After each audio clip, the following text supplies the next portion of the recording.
Good morning and welcome to Pod Up with Matthews in the morning from the Crime Prevention Security System Studios, large enough to serve you, small enough to care. Thursday edition on location. John Cornell, Shane Matthews. Yeah, for about 55 minutes.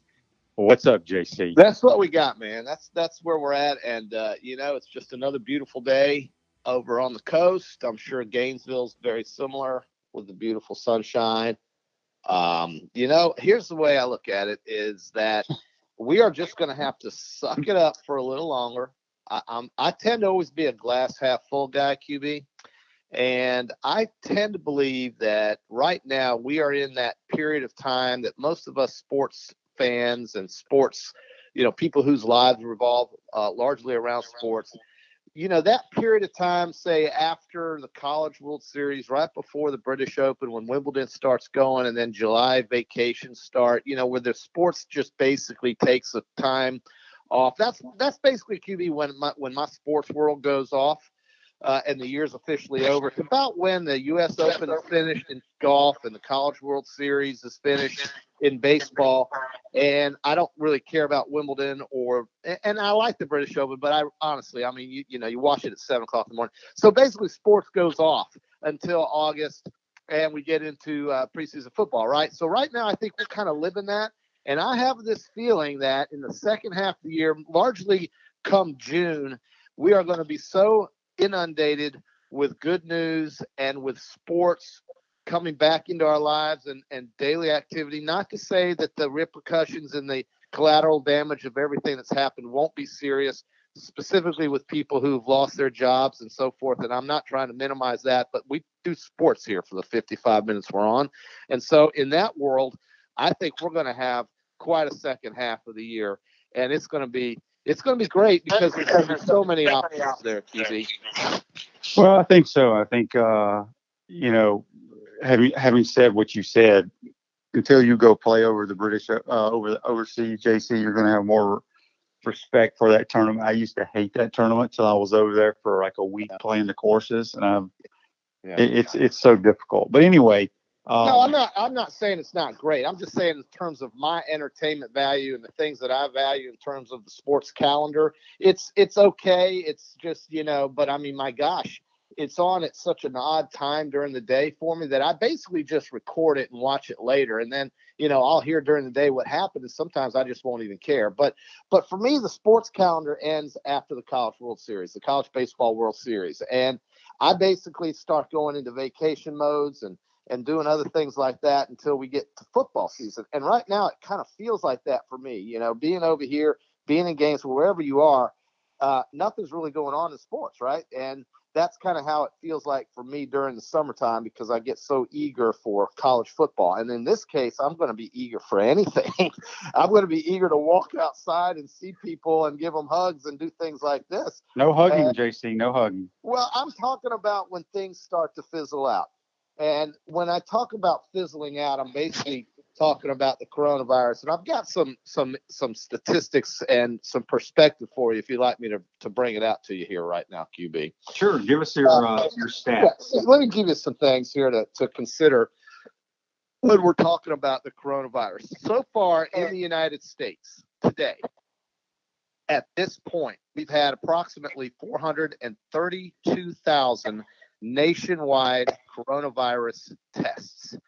That is more than any country on earth, the most tests, which obviously translates into more people being tested positive, whether they know they have it or not, or just think they have it.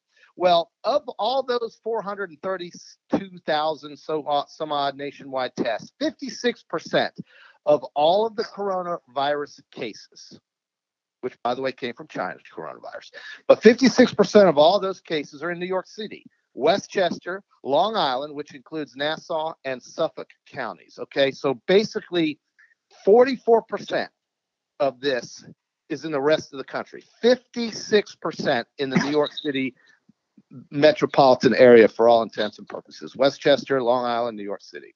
The rest of the country, 44%. Now, this is according to the White House coronavirus briefing I was listening to yesterday. 1,000 total deaths in the United States. Now, if you look at perspective, 8,000 people a day die in America. That's the average number. 8,000 people a day die in America. We've had 1,000 total deaths in the United States. If I could go back 30 days, I remember people telling me, and maybe not even 30 days, but I remember people telling me that half the population would have this, or that, we would be looking at deaths into the six figures by now. So we've had 1,000 total deaths. That's it. 8,000 a day die in America from something. So when I tend to look at the summer, and I'm looking out the window right now, and it's very summery, the COVID-19 virus, which like other coronaviruses, this is a particular coronavirus. Well, this is a sentinel virus. Let's think of it that way. And that means if it's a sentinel virus, it basically tends to fizzle, the word I used earlier, in warm weather. Okay.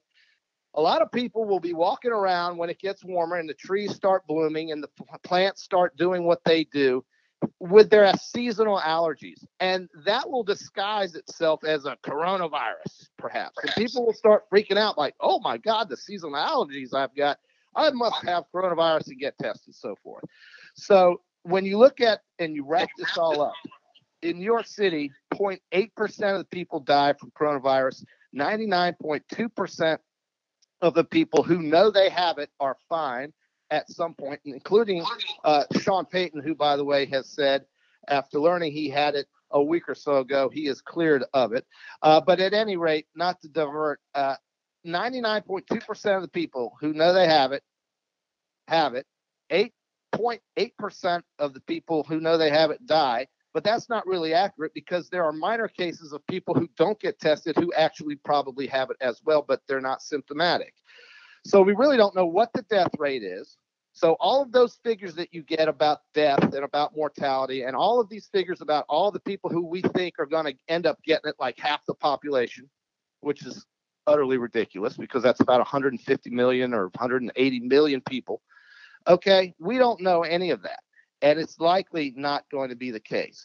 So just remember those numbers, that 56% of all cases of coronavirus are in the New York City area. That's the ground zero, let's call it. And it's because of the density of the population. QB, public transportation in New York City, I don't know if you've been there lately, but that's how people get around up there. And the density up there is dramatic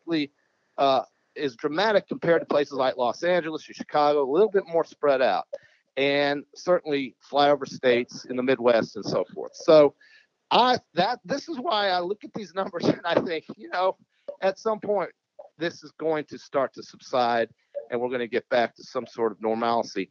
And the mortality rates are not going to be what the so-called experts thought they would be. So there was a little coronavirus perspective for you on March 26, 2020.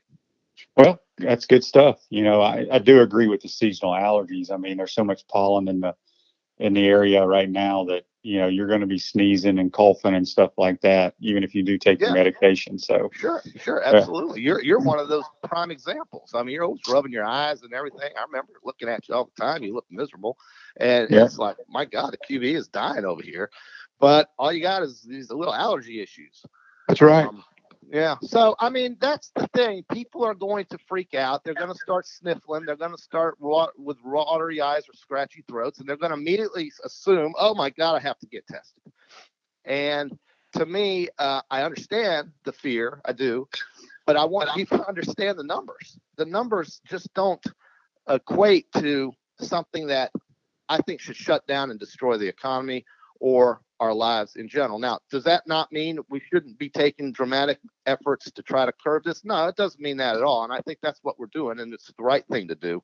But I also think in terms of sports, QB, this reminds me of the time of year that we typically don't watch or care much about sports. We look at other things until football season. And we're going through that now. And that at the second part of this year, from June on, we're going to have a dramatic surge in outdoor and athletic activity. And as I mentioned earlier, QB, March 26th, that's today, Major League Baseball would have started. So my question to you is, on that topic, if I had to give you an over-under, say 125 games being played in the season, would you say over or under, and maybe having the World Series by Thanksgiving? Let's talk about that number. Would you say over or under 125? I'm going to go under. You're going to go under. I'm going to go So under. when do you think that would start? The season would start then. Well, I mean, again, I don't know when the season could potentially start. You gotta think again, baseball, and you can't just. And I know these guys are working out on their own in some capacity, but you got to think about what you have to do to build your arm up where you don't destroy your arm. There's some Major League Baseball pitchers, I believe this week, some superstars that are getting the Tommy John surgery done. I think right. Chris Sale, Syndergaard out of the Mets, those guys are done for the year. But, it's not like, Major League Baseball can say, okay, it's March 26th. We're going to kick this joker off April 10th. No, you can't do that because I'm not thinking that. I'm thinking that's very soon. The earliest we're talking about would be sometime in middle June, and then maybe not even with crowds in the stadium. I'm not right. Thinking, I'm just saying that it's going to take them time. Football is more than any other sport, but they got to get their bodies. And I know they were getting ready to go to they were in spring training, but you're going to have to kind of start that whole process over again to allow their bodies, their arms, and everything to get acclimated to what it's going to take and to try to protect the body for X amount of months of when you're playing baseball. Yeah, and I understand that. And again, here we are. It's March 26th, so June would be literally 3 months. June 26th is 3 months from now. It's 90 days, and I don't know the timing aspect of it all. But I'm going to assume that if okay, so you're saying under 120, so that would mean that the season would end earlier or start later in all likelihood. But what it does is it brings the intensity to the sport, because I think we've all complained that Major League Baseball, for what it's worth, is a little too long. 163 games. I know they have this because they want the competitiveness to start taking effect. I don't think the Nationals were that good until after their 100th game. Honestly, I mean, the Nationals were not a World Series type of baseball team, and certainly not a World Series champion caliber team for those first 100 games last year. Much like the St. Louis Blues when they won the Stanley Cup, they were in last place as the second half of the season started. So this is why you want to have longer seasons, so you can get that competitive knowledge of who's really legit and who's going to win a championship. But I'm thinking the first two sports to come back, QB, will be probably golf and NASCAR. And that'll happen likely sometime in maybe mid to late May, and most likely without any crowds. I wouldn't expect that at first because, you don't want people on top of each other and so forth. But I do think as these numbers of this Chinese coronavirus start to subside and fizzle out, which I believe will be the case, because we're already starting to see that in the highly infected areas of Italy and certainly in the highly infected areas of China.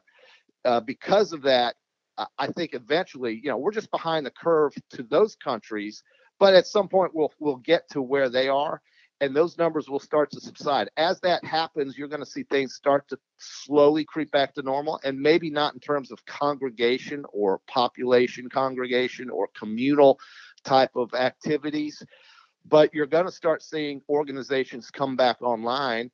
And that, of course, involves professional sports. And so I think, yesterday we talked about, oh, my God, college football, what happens if it doesn't happen? The financial aspects would be devastating and catastrophic. I'm not as worried about that today, because I listened to those numbers yesterday, and I just think that we have to remember this is March.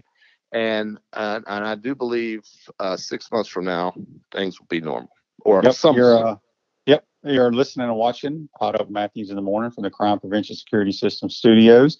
If you want to send us a text on the Titan MR text line, it's 352-353-7465. We have a Pound Hurt Facebook Live comment, JC, which is your preferred personal injury attorneys. Yes. And Trey says, you're going to like this. Trey says, morning, guys. This is the longest something made in China has lasted. Yeah, great point. Outstanding. Another reason why we don't want to be buying anything from China anymore ever again. And yeah, that's a good point. I like that. I'll use that today by the out at the beach with our mutual friend who's here with us. All right. Well, we're going to take our first time out of the program. Don't forget, about 8:25, 8:30, we're going to have former Gator wide receiver Travis McGriff join the program. But we'll be right back. This is Pot Up with Matthews in the morning from the Crime Prevention Security System Studios. Time out! Time out! Hey! Time out! Time out! Time out! There we go. Good. We want to take this moment to thank all our sponsors who keep the show going and pay the bills. Let's give them something to cheer for now. Our Gridiron sponsors are Crime Prevention Security, small enough to serve you, large enough to care. Titan MRI, Gainesville's only locally owned and operated MRI facility. Gators Dockside, wings, ribs, seafood, and beer. Peachland Dentistry, Gator Nation's #1 choice for dentistry in Port Charlotte and surrounding areas. Area Rug Masters, your #1 choice for rug cleaning. And Pound Hurt, preferred personal injury attorneys. Our touchdown sponsors are Radware Promotional Materials, Doreen Wiebe Realtor, Caldwell Banker M.M. Parish, Gator BTW, Campus USA Credit Union, Celebration Point Town Center, Miapa Latin Cafe, Davis Gainesville Chevrolet, Okita America Martial Arts and After School, Tropical Smoothie Cafe, The Keys Grill and Piano Bar, UF Mover Guys, The Digital Mortgage Guy, Adams Ribs, Cloud9 Spa, Wrap Spot, Coldstone Creamery, Gator Dominoes, Celebrate Primary Care, Center State Bank, and Style Cuts. If you are interested in promoting your business on the show, you can visit our website, potupwithshane.com, and click on the Advertise button or call Freddie Wiebe at 352-284-3733. Again, thank you for all the great businesses that support the show. Please remember, if you like what we are doing here, thank our sponsors and support the businesses that support us. Looking, still looking. He's going for the end zone. He's got a touchdown. Welcome back to Pot Up with Matthews in the morning from the Crime Prevention Security System Studios, large enough to serve you, small enough to care. John Cornell, Shane Matthews here. And at Center State Bank, we put business first. We are the largest community bank in the state of Florida and understand that small businesses need a community business partner that they can rely on. Center State has 5 convenient Alachua County locations to serve you better. To learn more, visit centerstatebank.com. Center State Bank, member FDIC. JC, we're going to do our since we can't really do plays of the day. We're doing this day on this day. What happened in sports history? Right. And do you remember? Because this was when you were in your prime with your mustache on TV 20. Okay, my prime. Go back to 1991. Okay. Ooh, oh yeah. Okay. Go back in your mind now.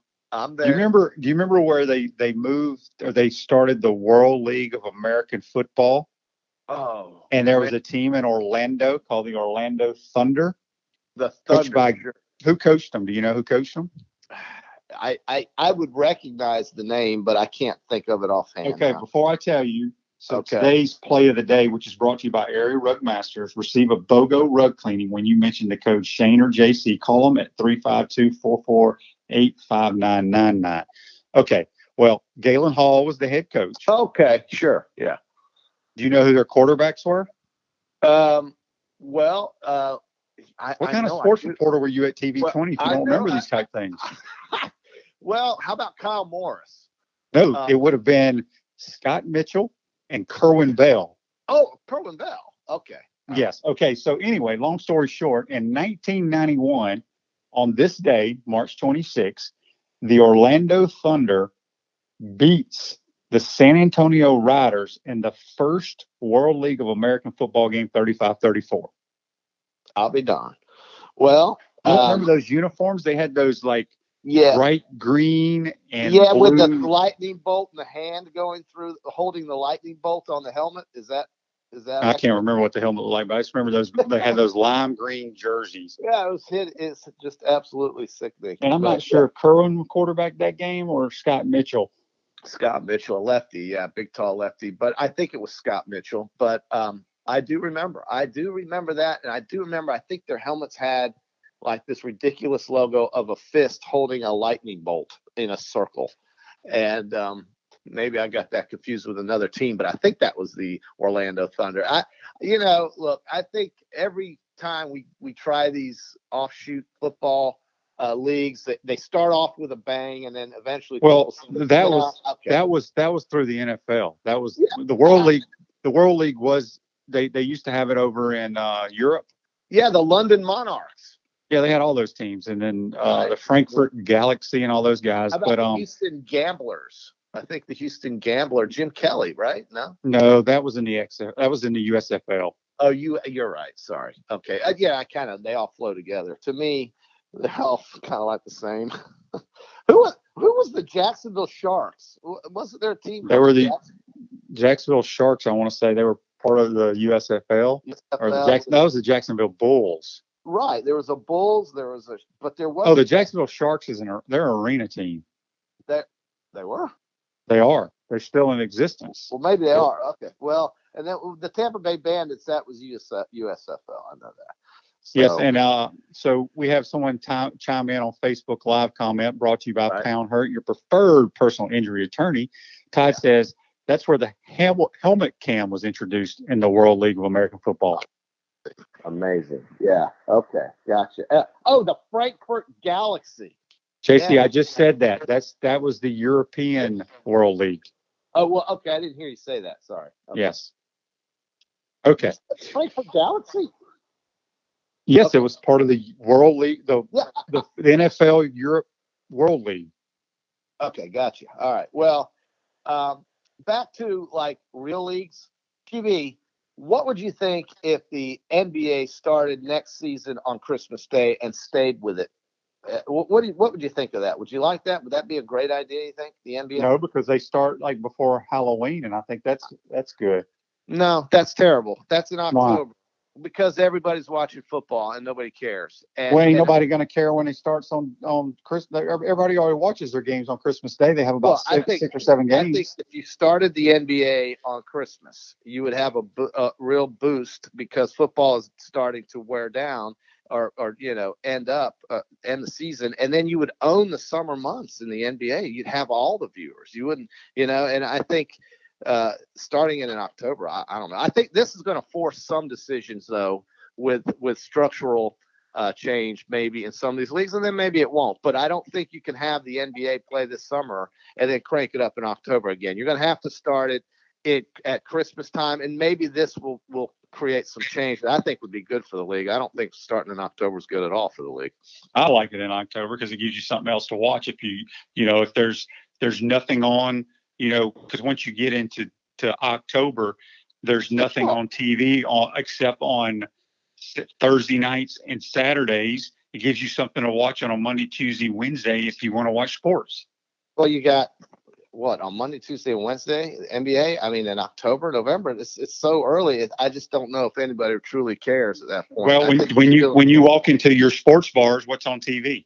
Those are for the gamblers. I get it. Well, I'm just saying, if people enjoy watching sports, regardless if it's cricket, regardless if it's bowling, regardless if it's NBA or whatever, in October the football season is winding down, but you only have entertainment football from season football. Is not winding down in October, QB. But my point is, you only have a game on Thursday, Monday, and then the weekends. At least it gives you something during the week to watch if you want to watch a sporting event.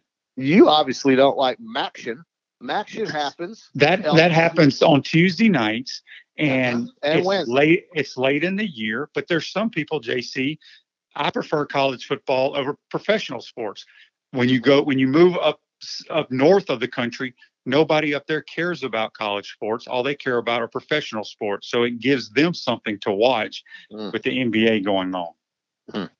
Well, I think if you had it during the summer, then all you would be competing with is sleepy baseball. And I think you would have better viewership if you ran basketball through the summer as opposed to October. Well, it does go through the summer. It goes through June. Well, I mean, if you had this regular season going through June, July, and August, but and I think that's what we're going to have this year. That's why I brought it up, is that we're going to have that this year in all likelihood. I mean, nothing's guaranteed right now with the situation we're in, but I think you're going to see that happen this summer, and I think people are going to like it. And then they're going to start next season. They're going to have to start it probably around December time or so because of the summer. So I think once they start getting into that mode, they might like it better. But I'm just guessing at this point. Nobody really real knows. quick before we get to break here and get Travis McGriff, I wanted to run down the signings, the free agent signings that the Jacksonville Jaguars have had up to this point. You tell me what you think, since you're probably a closet Jaguar fan. Okay, here we go. Joe Schobert, middle linebacker. Darquez Denard, cornerback. Rodney Gunter, defensive lineman. Al Woods, nose guard. Cassius Marsh, outside linebacker. Rashawn Melvin, cornerback. Tyler Eifert, tight end. Yeah, other than Eifert, those names you just ran off, I mean, you could have just as easily read the roster of the Jacksonville Sharks, and I wouldn't. That was my point. I don't know what they're not doing anything to help their team. I'll tell you who is. The Saints signed former Gator Janoris Jenkins for 2 years. Also, of course, I mentioned about Sean Payton being cleared of the coronavirus after testing positive a week ago, and Tampa Bay signed Ndamukong Suh to a 1-year, $8 million deal for the Buccaneers. So there's a couple of deals right there. Are you going to jump on the Buccaneer bandwagon, JC? I mean, why wouldn't I? I mean, let's face it. Tampa's great. Best place, one of the best cities in the world. Great climate, all kinds of professional sports. It's close to Gainesville. You got water everywhere. Who doesn't love Tampa? I mean, really, okay. Who doesn't love Tampa? You're going to have to add to your hat collection, I guess. Order some Buccaneer gear. I'm going to be on it. I'm going to root for him. I'm sure my son, he'll be a Saints fan. You'll be a Saints fan. Don't care about Carolina. And my other son, Sam, he loves the Falcons for some reason. That's his NFC team. He's always liked the Falcons. So I'll just go ahead and root for the Bucs. That'll create some interest in that division for our family. All right, we're going to take our second time out of the program so we can get Travis McGriff on the line. You're watching and listening to Pod Up with Matthews in the Morning from the Crime Prevention Security System Studios. We'll be right back. Time out! Time out! Hey! Time out! Time out! Time out! There we go. Good. We want to take this moment to thank all our sponsors who keep the show going and pay the bills. Let's give them something to cheer for now. Our Gridiron sponsors are Crime Prevention Security, small enough to serve you, large enough to care. Titan MRI, Gainesville's only locally owned and operated MRI facility.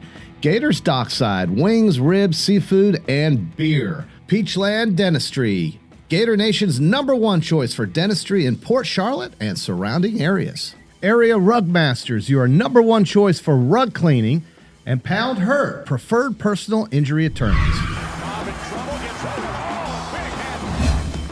Our touchdown sponsors are Radware Promotional Materials, Doreen Wiebe Realtor, Caldwell Banker M.M. Parish, Gator BTW, Campus USA Credit Union, Celebration Point Town Center, Miapa Latin Cafe, Davis Gainesville Chevrolet, Okita America Martial Arts and After School, Tropical Smoothie Cafe, The Keys Grill and Piano Bar, UF Mover Guys, The Digital Mortgage Guy, Adams Ribs, Cloud9 Spa, Wrap Spot, Cold Stone Creamery, Gator Dominoes, Celebrate Primary Care, Center State Bank, and Style Cuts. If you are interested in promoting your business on the show, you can visit our website, podupwithshane.com, and click on the advertise button or call Freddie Wiebe at 352-284-3733. Again, thank you for all the great businesses that support the show. Please remember, if you like what we are doing here, thank our sponsors and support the businesses that support us. He's going for the end zone. He's got a touchdown.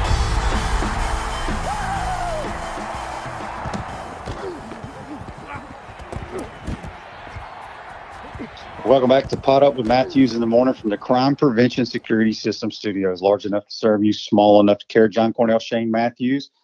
First, before we get to our guest, Celebration Point is where the Gators come to celebrate. With premium brands like Bass Pro Shop, Palmetto Moon, Skechers, Starbucks, The Keys Grill and Piano Bar, Select shades, Regal Cinemas, and coming soon, the HBC's new restaurant, Spurrier's Gridiron Grill. We'll see you at Celebration Point, where the Gators come to celebrate. We're going to be joined now by a guy who did a lot of celebrating in the end zone. Yes, he did.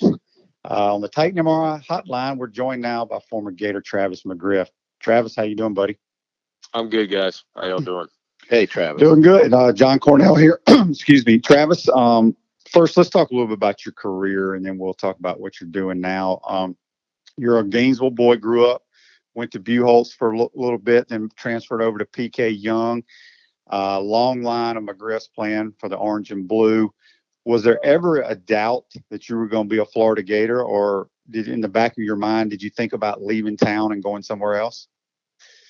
Oh, I thought about it. You kind of, when you're going through the, recruiting process, you try to be fair to yourself and consider other spots. And so I did that a little bit, guys. But in all honesty, I don't think it was ever really close. I guess Florida State, if you can believe it, was kind of the closest other option. And, I was coming out in 93, 94. And so my senior year in high school was their 93 national championship team, and they were really good, obviously. And, so I considered that a little bit, but I tell you what actually did it for me, what just made it crystal clear was I went to the 93 game in the Swamp, which was the one where, Charlie Ward throws Warwick the little outlet pass and Warwick takes it down the sideline and they end up winning. And in my mind, I was going to go to that game and just be neutral and just watch it as a recruit. And man, I couldn't do it for 1 second. I mean, I was so pro Gator, and it was just very clear to me during that game that there's no way I could go there. I would feel like I was in the wrong spot. And my timing, as you said, Shane, grow up in Gainesville, and you grew up watching the Gators, and I had family members that had played there, and so I always loved Florida. But as we all know, the 80s, especially the back half of the 80s, were not our glory days. And those were my, young years, middle school years. And so I was kind of thinking, hopefully I want to be an athlete. I want to play in college. And if I got that chance, maybe Florida's not the spot. But when Spurrier came in, and obviously Shane, you were the one that kicked it off with him, it changed everything as a skill guy, as somebody that would be a receiver or a quarterback or a running back. Florida became such an attractive place because of how they played offense and the way they were winning. And obviously it's a great school and a great city and all those kind of things. So once he was here, for me, it was just, such a wonderful opportunity to play in that system and be involved in all that was going on through the 90s. Travis, JC here. We mentioned the lineage of McGriffs that were University of Florida, ranging from Perry to Mark to your grandfather, Jack, and, of course, your dad, Lee, who was an all-SEC player and one of the best receivers I'd ever seen play in a Florida Gator uniform as he joined the team as being a walk-on, I think, is what I remember. Right. But he was really good and caught everything. So did you ever feel like, wow, I've got all my family, so many family members that played for the Gators. What kind of pressure did you put yourself, or did you ever put pressure on yourself to try to keep that McGriff name really prominent and do so well? Because, I mean, you had so much that you grew up watching.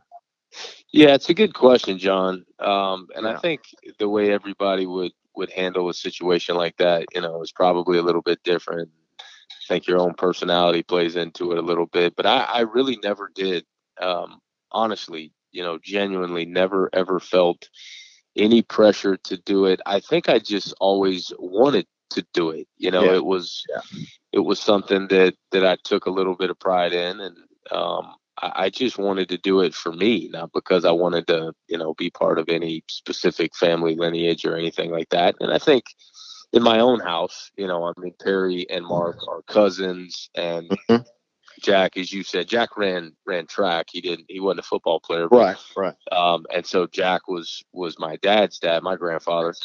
But Mark and Perry were a little bit at a distance. They were tight ends. I knew I wasn't going to be a tight end. My dad had also coached at Florida. So not only did he play, he was the receiver coach in the late 70s, early 80s with Charlie Pell, and I guess 1 year with Doug Dickey. And so it was always around me, but there really was never any pressure from him. He just I just never felt that, and he did a good job of never putting that on me or my little brother or anything like that. And so to me, he was just a really great resource. Probably like Shane was when he was young, or like Luke has been with Shane. You get, Yeah. you love sports and you're interested in it, and if your dad happened to do it, especially do it at a pretty high level, you love it because you can ask them a million questions, and they have access to things that other people don't, or they know former players that other people don't. And so you kind of have a window to this world that most people don't. And that's really fun when it's what you want to be involved in when you get older. But as far as pressure, there really was never any. In high school and all growing up, I was a quarterback and a defensive back. I didn't play receiver until I got to college. And so, in my mind growing up, I don't even play the same position as my dad. Now, I knew based on size that when I get to college, unless I go to some option school, I'm going to be a receiver or a DB. And so that was always very valuable growing up because Dad and I, we'd go throw the ball, and I sometimes he took great care of himself, so he could still run routes for me, and we'd go out there with other teammates or whatever. But we'd usually for 20 or 15 minutes we'd switch it, and I'd go run, and he'd throw to me because we both kind of thought that eventually I'm going to be a receiver. And so even though I got to Florida having never played receiver, my understanding of the position was probably far different than most guys that had never played the position, just because of what I'd been around with him. And QB, I'm going to just point out another thing about Travis that folks may not remember, and that was before he moved to PK Young, he was at Buchholz, and I was in the glory days of TV 20. Went over there and interviewed Travis as the TV 20. I mean, we talk about all these accomplishments, but how about this one? Travis McGriff was one of my first TV 20 Scholar Athletes of the Week. Is that right, John? You absolutely were, Travis. We interviewed outside the locker room where my number was painted over. But I think, I think Travis, the pressure to excel, you seem to not have that as well because you were so good. Your numbers were very, very exciting for Florida Gator fans. So obviously, you really handled it well. Yep. That's funny, man. I appreciate it. We're speaking with Travis McGriff, former Gator great. Travis, we got a text here on the Titan MRI text line. It comes from Daryl. He says, Travis, your dad is a Gator book of football history. What is the best story he's ever told you? Oh my goodness, what a question. I don't know that I can.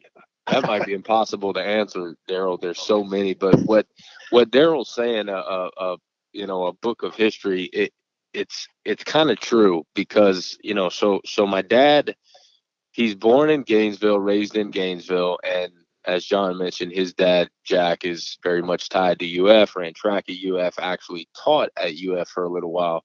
So He grows up around it. Parents get divorced when he's 8 years old. He moves to Tampa, but he comes back every summer. So, he loves Florida football. He's obsessed with Florida sports, paying attention to it. He plays himself. He's coached. He's had a kid that's played at Florida, and then he's done the radio for goodness knows how long. So his involvement and his paying attention to Florida sports and Florida football specifically at a pretty pretty high level has really gone on from about 1960 until today. Yeah. So it's a long time. But the stories are endless. I mean, the Charlie Pell stories are great. The tyrant that he was with his assistant coaches. Players loved him. Obviously, Charlie did a lot to get facilities going. Broke a lot of rules, but to his assistants, he was brutal. Nobody was a big fan of Charlie.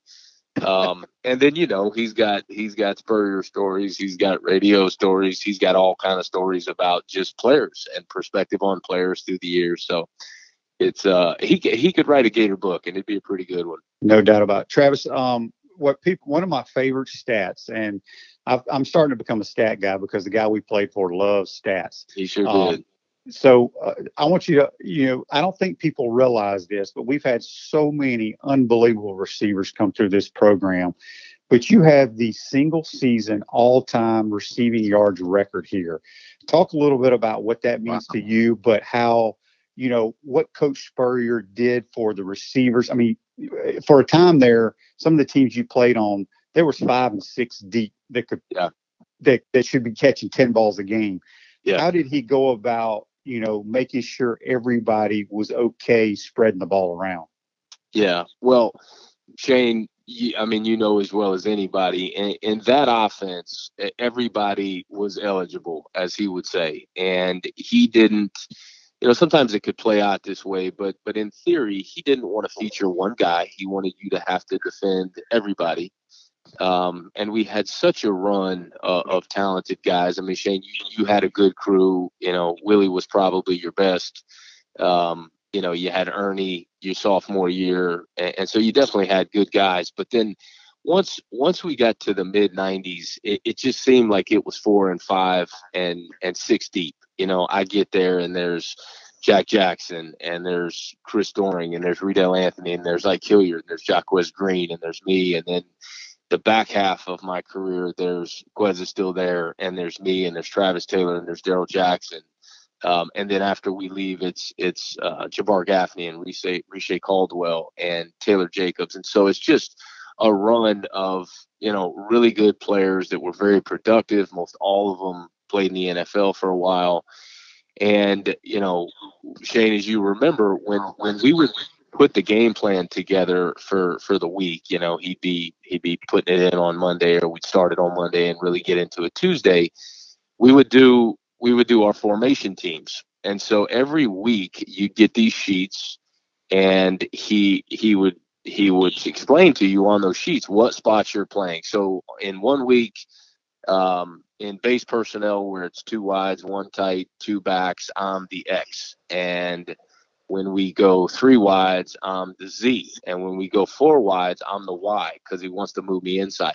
He would move guys around based on where he thought matchups would be good and routes that you run good. So if he thinks you run seams and corners and cover 2 posts and, things like that really well, then he's going to put you inside. And if he likes you on curls and hitches and goes and outs and things like that, then he would put you outside. And so every week it would get manipulated a little bit, and it was always kind of fun on Monday to see, all right, where am I? What's the game plan? Because you kind of knew based on what spots you were in and what combinations we were going to run, what plays he had in mind, how many opportunities you may get in a given game. And, like you said, Shane, so deep, so many guys. I mean, my freshman year, and there's actually a great picture of this. It was in the newspaper in 1995. It's us against Florida State in the Swamp. And it's a press box view, and they're looking right down the line of scrimmage. We're in 5 wide. They take the picture right after the snap. Everybody's coming off the ball.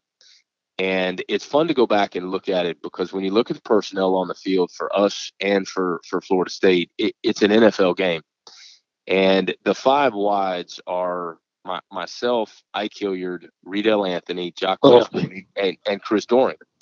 Every one of those guys was a first-team All-SEC. Every one of those guys is an All-American, either first or second team. Every one of those guys was drafted in the NFL. And then Danny Warfel's the quarterback, for goodness sakes. And then most of our linemen, if I can remember right, it's Jeff Mitchell, it's Mo Collins, it's Zach Pillar. I think the entire offensive line were NFL guys, and almost all of them were all SEC guys. So the personnel was just kind of crazy. And then it seemed to go like that for a while. And Shane, you mentioned the yardage thing. I think 95 was the first year we had 1,000-yard receiver. Correct me if I'm wrong, Shane, but you Willie or Ernie, you guys never had 1,000-yard guy, right? I don't believe so. No. Yeah, I didn't think you did. And I know Jack Jackson didn't he left his junior year. I know he didn't in 94. He was close. He had, a ton of touchdowns. bunch of big plays, but I don't think he cracked 1,000. The next year in '95, if I remember right, Chris and Ike both had 1,000, just over 1,000.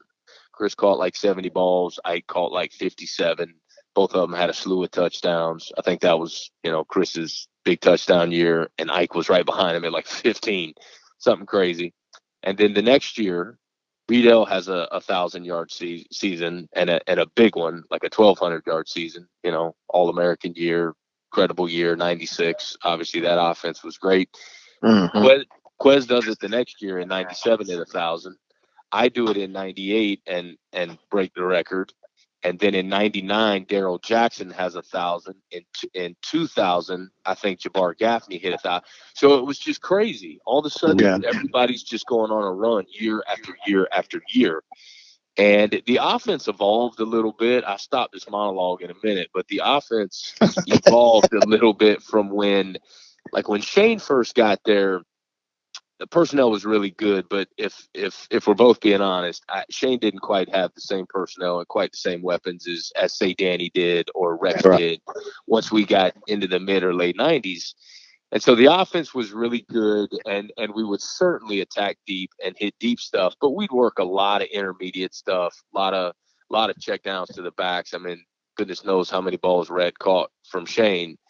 But as we got into like the mid '90s and the late '90s, he wanted chunks more and more. Like he wanted to work downfield, and he didn't want the little stuff. He wanted big, explosive plays all the time. And sometimes we got a little bit greedy with it, but we seemed to have the personnel to do it more times than not. And so, that probably played into the stats getting gaudier and gaudier, and guys having 1,000-yard seasons. But for me, that last year, it like anything, it's gotta fall into place nicely, and you got to get opportunities to do something like that. And just had good opportunities and good chemistry with quarterback, and they seemed to find me, and it worked out really well that year. So Travis, let's fast forward a little bit. You have the big senior year, and I really enjoyed that description of what you just basically laid out for us all. But I want to also ask you about you get drafted by the Denver Broncos. Right. 93rd pick overall. I'm reading here, 3rd round, 1999 NFL draft. So now you go from the college world under Steve Spurrier to Mike Shanahan at Denver. So that had to really get you excited to know that you're going to be a highly featured player potentially in that Denver Bronco offense. Yeah, so that was kind of a crazy story, guys, that not many people know at all. But you're right, John. It was exciting to get drafted by the Broncos. So my rookie year was '99, and they had just come off their second Super Bowl. So you're getting drafted by the team that's just won back-to-back Super Bowls, and the entire team is basically still in place, minus Elway, which is obviously the monster piece, but. Terrell Davis is still there, and Shannon Sharp is still there, and Rod and Ed McCaffrey is still there, and Rod Smith and Ed McCaffrey, excuse me. Yeah. The entire offensive line, the core of the defense, it's the same Super Bowl team. Mike Shanahan at the time, maybe with, Mike Holmgren or somebody else is probably the top, if not the top 2 or 3 coaches in the league. So that was all very exciting. The crazy story for me about the draft is right before the draft, about a week before it, I get feeling sick. And this is an ironic story given the coronavirus going around right now. Yeah. But I get really sick, and I end up thinking I have the flu, and I'm just kind of laid up for a week, don't get out of bed or whatever. So the draft comes the following Saturday. I've been sick for a week in the bed, and I seem to be getting worse, just worse and worse and worse. And I didn't have anything big planned for draft day. I was just going to, Danielle and I, my now wife, girlfriend at the time, we were just going to kind of go over to my parents, and there were going to be some friends and family over there, just kind of hang out real low key. And most people, draft is a frustrating day. Usually it's not. Everybody gets drafted later than they think they're gonna, so you never know what's coming. We were going to keep it low key. Well, we call that off because I'm so sick, I can barely move, barely get out of bed. Yeah. And when the Broncos called, they called early. Actually, they called late in the second, and they were talking about trading up to get me early in the third. They ended up not trading, and just got me with their normal third round pick, which was halfway towards the end of the third, somewhere in there. And when Mike called, I felt so sick, guys, and was so weak at this point. I don't think I'd eaten anything in a week, that I didn't want to get on the phone, because I thought, I'm going to sound so weak. This guy's going to think maybe we shouldn't draft him, right? So I'm paranoid. So I told my dad, I said, Dad, you take it. Dad knew Mike. They had coached together at Florida in the early 80s when Mike was the offensive coordinator. So I thought that would be okay, and Mike would probably trust and believe that. Dad takes the call. Hey, we're going to draft. They do. Okay, great.